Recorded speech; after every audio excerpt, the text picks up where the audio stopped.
မင်္ဂလာပါရှင်ဒီနေ့ကတော့ရုံးကနေပြီးတော့ကိစ္စတစ်ခုနဲ့ပြင်သွားတဲ့ blog လေးပဲဖြစ်ပါတယ်ဒီနေ့က International Women Day ဆိုတော့မဝတ်စုံလေးဝတ်ထားပါတယ်အန်လီကတော့ရုံးမှာဒီနေ့မြို့သမီးများနေ့အတွက်နှင်းစီပန်းချီအောင်လေးမှာဖဲကျုခင်းရောင်လေးစီပြီးလက်ဆောင်ပေးတာဖြစ်ပါတယ်ကိုကကားပေါ်မှာအဲ့ဒီပန်းလေးနဲ့ဖဲရည်များနေတာဖြစ်ပါတယ်နှင်းစီပန်းနဲ့ဆိုရင်ကိုကအရန်ကြိုက်တော့နှင်းစီပန်းနဲ့လေးကိုမွေးလိုက်ပဲပေးလိုက်နဲ့ကားပေါ်မှာလိုက်သွားတာဖြစ်ပါတယ်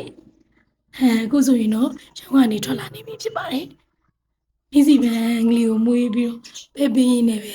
ကားပေါ်မှာလိုက်လာခဲ့တာဖြစ်ပါတယ်။အခုကမြို့ထဲကိုသွားမှာဖြစ်ပါတယ်။လိုင်းသားရရုံးကနေပြီးတော့မြို့ထဲကိုသွားနေတာဖြစ်ပါတယ်။ဒီနေ့ပြီးတော့ကျွန်မမိတ်ကပ်တွေလည်းអော်ထားပါတယ်။မိတ်စကပ်တွေလည်းလိမ့်ထားပါတယ်။အဲဒါကြောင့်ကျွန်မအရန်ကိုပေးလည်းများနေပါတယ်။ကိုလှတယ်လို့လည်းခံယူထားပါတယ်။အရန်ကိုလည်းလှနေပါတယ်။စပင်းလေးကလည်းခေါင်းလျှော့ထားတာဆိုပုံလေးကျနေပါတယ်အဲကြောင့်ကျွန်မပဲရင်ရမ်းများနေတာဖြစ်ပါတယ်ကိုဖီတဲ့ level ကစိုးရိုက်ပါပဲကျွန်မကိုအရန်လာတယ်လို့ခံထားပါတယ်ဒီနေ့သွားမှာ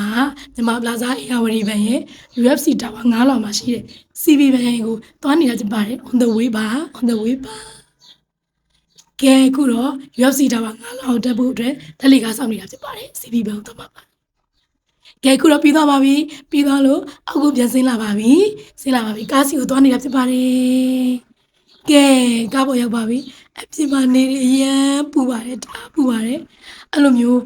ကားအဲကွန်းနဲ့ပြီးရင်နေပူတဲ့ကိုထွက်အဲ့လိုမျိုးဆိုလို့ရှိရင်ခေါင်းနောက်တက်ပါတယ်ခေါင်းကကြိုက်ချင်တယ်လို့လည်းဖြစ်ပါတယ်ပြီးတော့ကားသမားဦးလေးကခုမှထမင်းဝင်ချိုင်ဖွင့်စားနေတာမဟုတ်လို့သူပြီးမှကားမောက်မှာဖြစ်ပါတယ်ပြီးရင်ကားပေါ်မှာပဲတချို့ကိစ္စတွေဆိုလို့ရှိရင် email ပို့ဖို့လိုတဲ့ကိစ္စတွေဆိုလို့ရှိရင်ကားပေါ်မှာပဲ laptop ကိုဖွင့်ပြီးရင်